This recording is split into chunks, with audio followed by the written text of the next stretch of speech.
to the edge of the forbidden forest.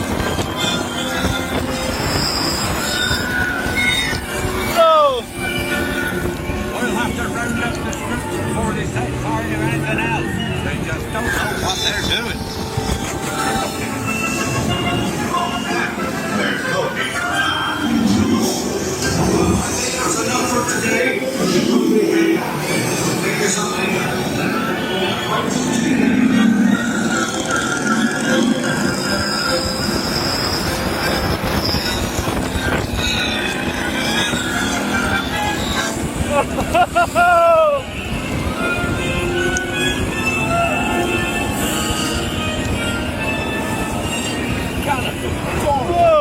Arthur warned me about those bikes, and I didn't think they'd take Ollie into the forbidden forest.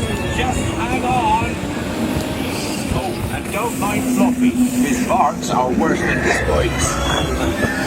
No, don't panic. I'll just, oh no. Woo! Looks like you've lost power. I've got you. Don't worry. Reparo. Oh! Never was great shakes at Hagrid.